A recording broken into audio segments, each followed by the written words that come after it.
சொல்லுகின்ற என்னுடைய அருமை சகோதரி விஜயா சுரேஷ் பாபு அவர்களை நீங்கள் எல்லோரும் ஆதரவு அளித்து இரட்டை இல சின்னத்தில் வாக்களித்து அவரை வெற்றி பெற செய்யுமாறு உங்கள் அனைவரையும் பணிவோடு பாசத்தோடு உரிமையோடு கேட்டுக்கொள்கின்றேன்.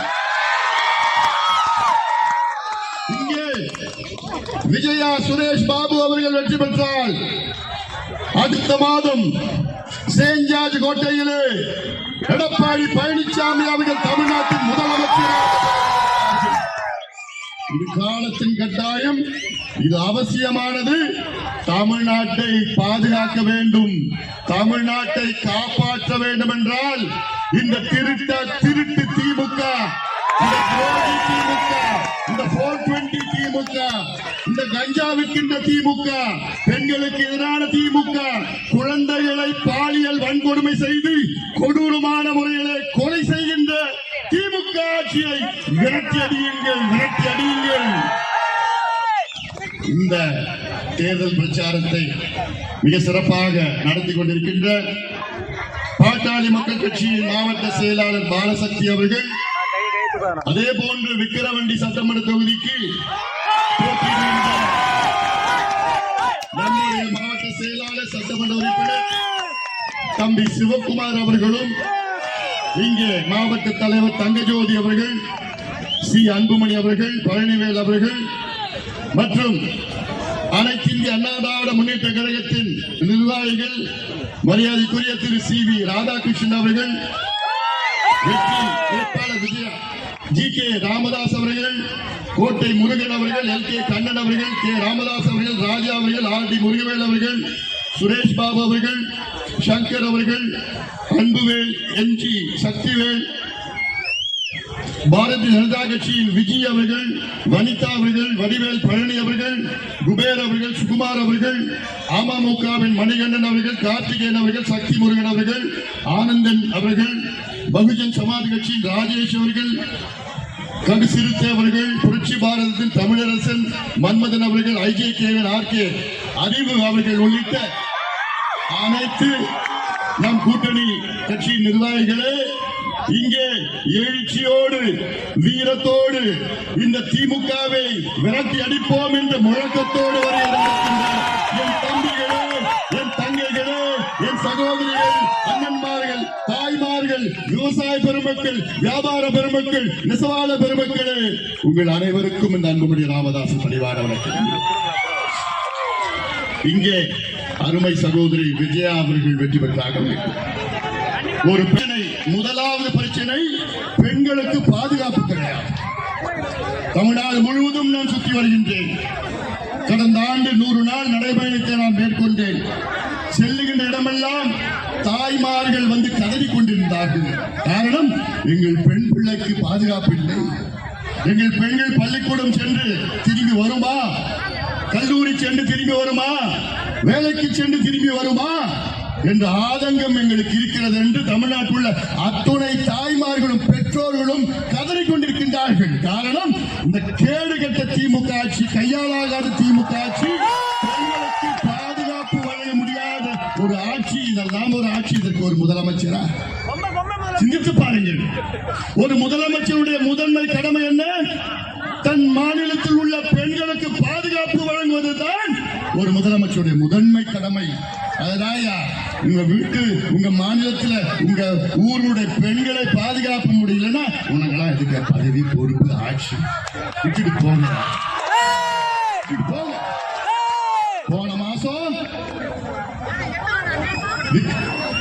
நம்முடைய கிருஷ்ணகிரி மாவட்டத்தில் ஒரு 2.5 வயது குழந்தை, பிஞ்சு குழந்தைய ஒரு மனித மிருகம் திமுகவின் கிருஷ்ணகிரி மாவட்ட இளைஞர் சங்கம் நிர்வாகி ஒரு 2.5 வயது பிஞ்சிய பாலியல் வன்கொடுமை செய்து கெடுத்து கொடூரமான முறையில் கொலை செய்த காட்சி. அதாவது கஞ்சா அடிச்சுட்டு கொலை செஞ்சிருக்கிறார். போன மாசம் மதுராந்தகத்துல 14 வயசு குழந்தைய 2 பேரு கஞ்சா அடிச்சுட்டு போதையில அந்த குழந்தைய கெடுத்து நாசப்படுத்திட்டார். போன மாசம் திருநெல்வேலியில 12வது படிக்கின்ற ஒரு பெண் ஒரு நாள் காலம், அடுத்த நாள் பிணமாக கண்டுபிடித்தார்கள். பாலியல் வன்கொடுமை செய்து கெடுத்து கொடூரமான முறையில் கொலை செய்த காட்சி. 4 மாதத்திற்கு முன்பு கும்மிடிப்பூண்டி பகுதியில் அங்கே 8 வயசு பிஞ்சு குழந்தைய 3 மணி நேரம் காணும். பள்ளிக்கூடம் முடிச்சு வீட்டுக்கு போயிட்டு இருக்கு, காணும்.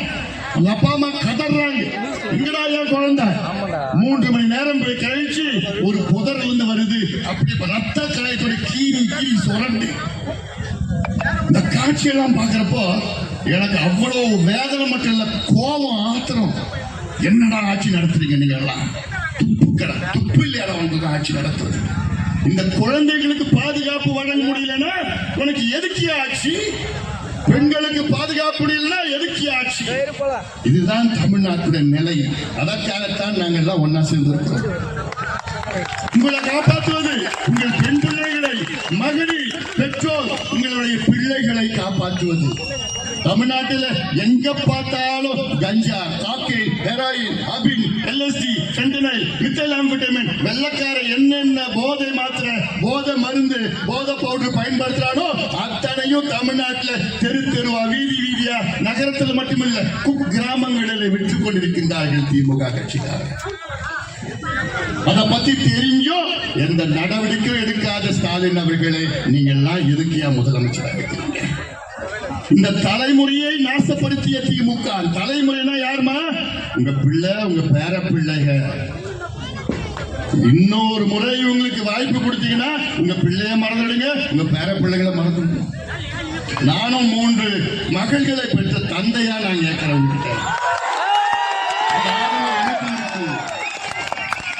ஒரு அப்பாவா நான் கேட்கிறேன்.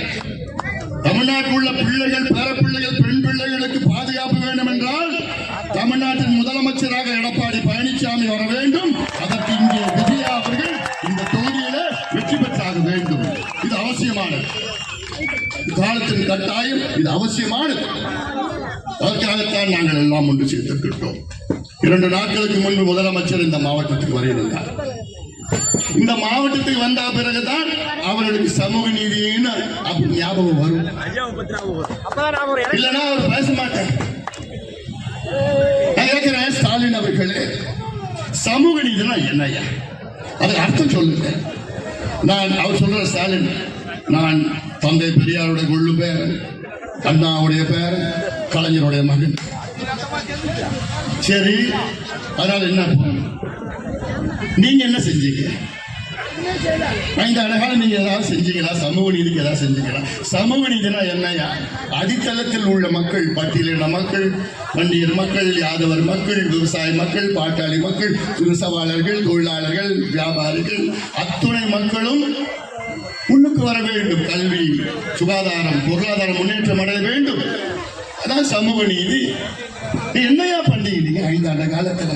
நான் கேட்கிறேன், இங்கே தமிழ்நாட்டில் மிகப்பெரிய சமூகங்கள், பட்டியலின மக்கள், வன்னியர் மக்கள், யாதவர் மக்கள், நாடார் சமுதாயம், முக்குளத்தோர் சமுதாயம் போன்ற அனைத்து சமுதாயம், எவ்வளவு சமுதாயத்தை சொல்லிட்டே போலாம். கவர்னர் எல்லா சமுதாயம் இருக்கு, முதலியார்கள் இருந்து இருக்கு.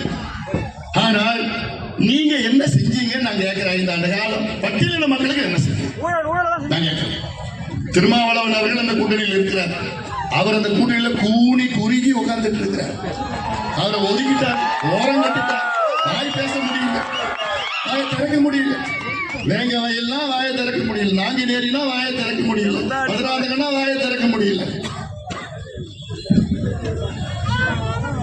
திமுகவுல நீங்க புரிஞ்சுக்கணும் ஒண்ணு, திமுகவுல பட்டியலின மக்கள் திமுகவுல ஓட்டு வங்கியா மட்டும்தான் பயன்படுத்துறாங்க. வன்னியர் மக்களை ஓட்டு வங்கியா மட்டும்தான் பயன்படுத்துறாங்க. கிறிஸ்துவர்களை ஓட்டு வங்கியா மட்டும்தான் பயன்படுத்துறாங்க. இஸ்லாமிய சகோதரர்களை ஓட்டு வங்கியா மட்டும்தான் பயன்படுத்துறாங்க. இப்படி மக்களை ஓட்டு வங்கி, ஓட்டு மட்டும்தான் போடணும். அவங்க முன்னேறக்கூடாது, படிக்கக்கூடாது, வேலைக்கு போகக்கூடாது, குடிக்கணும், கஞ்சா அடிக்கணும், இப்படித்தான் மக்கள் இருக்கணும், முன்னேறக்கூடாது. திமுகவில் இப்போ 34 அமைச்சர்கள் இருக்கிறாங்க. இன்னும் கொஞ்ச நாள் தான் முடிஞ்சு போச்சு, கதை முடிஞ்சு போச்சு. இன்னும் 20 நாள் தான் முடிஞ்சு போச்சு. இந்த 5 ஆண்டு காலம் 34 அமைச்சர்கள். அதுல ஒவ்வொரு அமைச்சருக்கும் ஒரு புரோட்டோகால் இருக்கும். முதலமைச்சருக்கு நம்பர் 1 புரோட்டோகால், துணை முதலமைச்சருக்கு நம்பர் 2 புரோட்டோகால், அதன் பிறகு 3வது துறைமுறையிலிருந்து எல்லாமே அடுத்தது புரோட்டோகால் வரும். 34வது அமைச்சர் யார் தெரியுமா? புரோட்டோகால் படி ஒரு பட்டியலினத்தை சார்ந்த கயல்விழி என்றார். 32வது யார் தெரியுமா? மதிவேந்தன் என்ற ஒரு பட்டியலினத்தை சார்ந்தவர். 30வது அமைச்சர் ஒரு பட்டியலினத்தை சார்ந்த அமைச்சர். அப்போ இந்த பட்டியலின கணேசன் பட்டியலினத்தை சார்ந்த 30வது. அப்போ பட்டியலின மக்களுடைய ஓட்டு மட்டும்தான் வேணும். ஆனா அவங்களுக்கு நீ 34வது கடைசி இடம் கொடுப்ப, 32வது இடம் கொடுப்ப, 30வது இடம் கொடுப்ப. என்னையா நடக்குது ஆட்சி? சுத்தி இருக்கிற முதலமைச்சர் சுத்தி இருக்கிறது யாரு? 4 வியாபாரிகள். அமைச்சர்கள் நான் சொல்ல மாட்டேன், 4 வியாபாரிகள் தான் ஸ்டாலின் அவர்களை சுத்தி இருக்கிறாங்க. யாரு 4 வியாபாரி? அதுல பெரிய பெருச்சாலி யாரு? ஏவா வேலு, ஊழல் பெருச்சாலி, பெரிய ஊழல் பெருச்சாலி ஏவா வேலு. 2வது சேகர் பாபு, அடுத்தது 10 ரூபாய். 10 ரூபாய் பாலாஜி. அடுத்தது நேரு, பேர் தான் நேரு, காந்தி, ராணிப்பேட்டையில் ஒரு காந்தி, பேர் தான் நேரு, காந்தி. இவங்க 4 பேரு தமிழ்நாட்டில் இருக்கிறதெல்லாம் கொள்ளடிக்கிற பொன்முடி முடிஞ்சு போச்சு.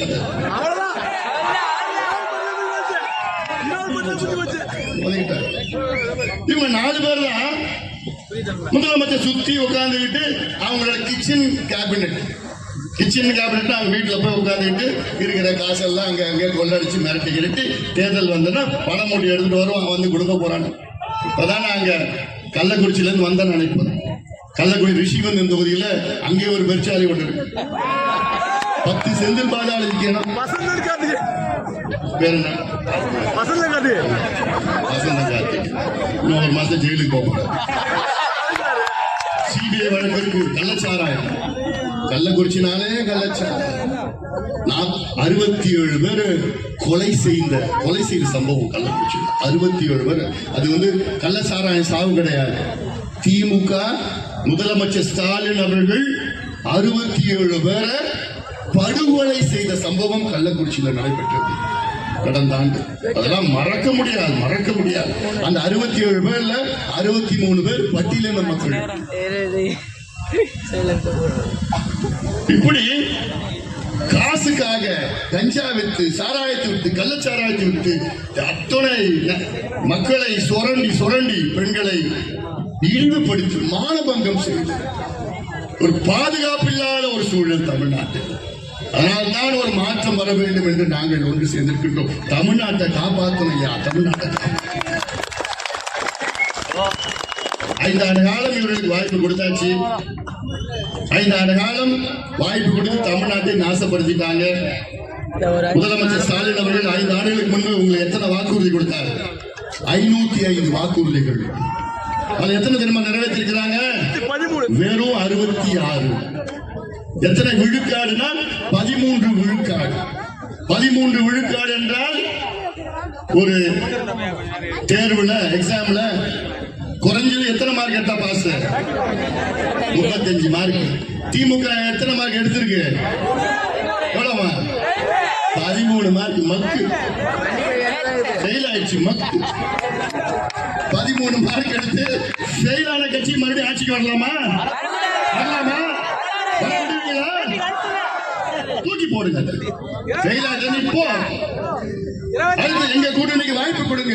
எங்க கூட்டணி வந்தால் விவசாயிகள் மகிழ்ச்சியாக வாழ்வார்கள். நெல்லுக்கு ஒரு குவிண்டாலுக்கு 3500 ரூபாய் உங்களுக்கு நாங்கள் தருவோம். நம் ஆட்சியில தருவோம். கரும்பு ஒரு டன்னுக்கு 5000 ரூபாய் நாங்கள் தருவோம். நம் ஆட்சியில நெசவாளர்களுக்கு தனியாக பட்ஜெட்டை நாங்கள் போடுவோம். இப்ப விவசாயிகளுக்கு பட்ஜெட் இருக்கு, நெசவாளர்களுக்கு தனி பட்ஜெட்டை நாங்கள் போடுவோம். நம் ஆட்சியில் சமூக நீதியை நிலைநாட்டுவோம். அத்துணை சமூகங்கள், அது எந்த சமூகம் இருந்தாலும் சரி, அந்தந்த சமூகத்தினுடைய மக்கள் தொகை ஒரு பக்கம் பின்தங்கை நிலை எடுத்து அந்த சமூகத்துக்கு இடஒதுக்கீடு, உள்ஒதுக்கீடு, சமூக திட்டங்கள் அத்தனையும் எடப்பாடி பழனிசாமி அவருடைய ஆட்சியில் நடைபெறும். இது இந்த அன்புமணி ராமதாஸ் உறுதியேற்று காரணம் இது சமூக நீதி. இந்த பிள்ளைகள்லாம் படிக்கணும், இந்த பிள்ளைகள்லாம் படிச்சு வேலைக்கு போகணும், சுயமரியாதையுடன் வாழ வேண்டும். நீங்கள் எல்லோரும் சுயமரியாதையுடன் வாழ வேண்டும். யாருக்கும் கையேந்த தேவையில்லை, யாரும் பிச்சை எடுக்க தேவையில்லை. நீங்க எல்லாம் சுயமரியாதையோட வாழணும்னா இந்த திமுகவை வீட்டுக்கு அனுப்புங்க. போதும் அந்த திருட்டு திமுக, 420 திமுக, இந்த பெண்களை, மாணவர்கள், குழந்தைகளை கொலை செய்கின்ற திமுக, கொள்ளடிக்கின்ற திமுக. இந்த மாவட்டம் அதாவது விழுப்புரம் மாவட்டம், இது நான் பிறந்த மண்ணு. இந்த மாவட்டத்தில் ஒரு தொழிற்சாலை அதிகமா, தமிழ்நாட்டிலே அதிகமா இந்த மாவட்டத்துக்கு ஒரு பேர் போயிருக்குது. அதிகமா டாஸ்மார்க் சாராயம் விற்கின்ற, டாஸ்மார்க் விற்கின்ற மாவட்டம் விழுப்புரம் மாவட்டம். கல்வியில கடைசி இடத்துல இருக்கு, குடிசையில முதல் இடத்துல இருக்குது, படிப்பறிவுல கடைசி இடத்துல இருக்குது. எல்லாம் மாற்றி அமைக்க வேண்டும். நாம் ஆட்சி வர வேண்டும், நம் கூட்டணி வர வேண்டும். அதற்கு நீங்கள் எல்லோரும் ஒரு மாற்றத்தை கொண்டு வாருங்கள். சமீபத்தில் முதலமைச்சர் ஸ்டாலின் அவர்கள் திமுகவுடைய தேர்தல் அறிக்கையை வெளியிட்டார். அந்த தேர்தல் அறிக்கையில ஒரு வார்த்தை கூட மதுவை பற்றியோ போதைப் பொருட்களை பற்றியோ ஒரு வார்த்தை கூட கிடையாது அந்த தேர்தல் அறிக்கையில். இந்த தேர்தல் அறிக்கை யார் தெரியுமா தயார் பண்ணா? நாடாளுமன்ற உறுப்பினர் கனிமொழி அவர்கள், ஒரு பெண்.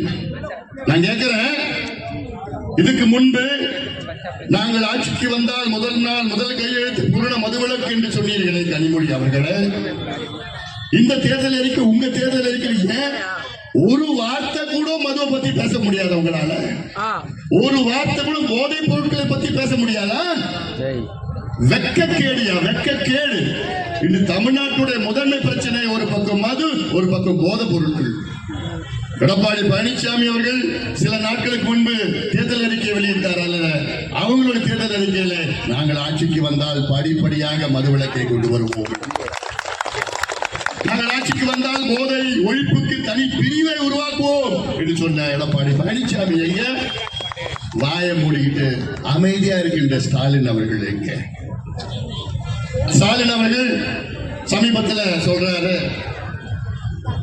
நாங்க 2000 ரூபாய் கூப்பன் கொடுப்போம் ஆட்சிக்கு வந்தா. அந்த கூப்பன் என்ன தெரியுமா? அதாவது 5 வருஷமா முதலமைச்சர் இருந்துட்டு நான் தமிழ்நாட்டுக்கு இதை செஞ்சு அதை செஞ்சேன்னு ஓட்டு கேட்க தெரியல அவருக்கு. ஆனா எதுவும் செய்யல. அதை விட்டுட்டு நான் இதுக்கப்புறம் ஆட்சிக்கு வந்தா உங்களுக்கு 8000 ரூபாய் கூப்பன் கொடுக்குறேன். கூப்பன்னா வெத்து பேப்பர் காகிதம். அந்த கூப்பன் நீங்க வாங்கணும்னா 3000 ரூபாய் திமுக காரன் லஞ்சம் கொடுக்கணும். அந்த கூப்பனை திமுக குடும்பத்துக்கு தான் கொடுப்பான். ஆனால் எடப்பாடி பழனிசாமி அவர்கள் 10,000 ரூபாய் நேரடியா உங்க பேங்க் அக்கவுண்ட்ல கொடுக்கிறார். எடப்பாடி பழனிசாமி 8000 ரூபாய் வெறும் வெத்து பேப்பர் கூப்பன் பெருசா, 10,000 ரூபாய் பணம் பெருசா? 10,000 ரூபாய் நேரடி. அதுல நீங்க எதை வேணா வாங்கிட்டு கூடவே ஒரு ஃப்ரிட்ஜை கொடுக்குறாரு. அதனால இதெல்லாம் நீங்கள் சிந்திங்க, ஏமாறாதீங்க தயவுசெய்து. போதும்பா, நீங்க எல்லாம் ஏமாந்தது போதும். திமுக காரங்க உங்களை ஏமாத்தியது போதும். ஆசை வார்த்தைகள் மட்டுமில்ல, தேர்தல் வந்துடுச்சு, அந்த மூட்டை மூட்டையாக எடுத்து இறக்குவானுங்க. சாராயம் காசுல சம்பாதிச்ச அந்த பணம், கஞ்சா வித்து சம்பாதிச்ச அந்த பணம், கள்ள சாராயம் வித்து சம்பாதிச்ச பணம், அந்த 67 பேரு கொலை பண்ணானுங்க பாரு கள்ளக்குறிச்சியில. அந்த பணத்து மேல அந்த பணத்தை வச்சு அதை எடுத்து வந்து உங்களுக்கு கொடுப்போம். ஞாபகம் வச்சுக்கோங்க, பெண்கள்லாம் ஞாபகம் வச்சுக்கோங்க. எல்லாம் நீங்க ஏமாந்துட போறீங்க. போதும், இந்த ஆட்சி 420, இந்த ஆட்சி ஏமாற்றுகின்ற ஆட்சி போதும். இதை விரட்டி அடியுங்கள். அதற்கு நேரம் காலம் வந்துவிட்டது. ஏப்ரல் 23ஆம் நாள் தமிழ்நாட்டுடைய விடுதலை நாள், உங்களுடைய விடுதலை நாள், பெண்களுடைய விடுதலை நாள், விவசாயிகளுடைய விடுதலை, நெசவாளர்களுடைய விடுதலை, அரசு ஊழியர்களுடைய விடுதலை நாள். இந்த நாள் ஏப்ரல் 23ஆம் நாள். சென்று அங்கே காலையில போங்க, பூத்துக்கு போங்க. அந்த மின்னணு வாக்கு இயந்திரம், எலக்ட்ரானிக் ஓட்டிங் மிஷின்ல பார்த்தா அங்கே விஜயா சுரேஷ் பாபு என்ற இரட்டை இலை சின்னத்திலே வாக்களித்து இவர்கள் வெற்றி பெற செய்யுமாறு உங்கள் அனைவரையும் பணிவோடு பாசத்தோடு கேட்டுக்கொண்டு நன்றியோடு விடைபெறுகின்றேன்.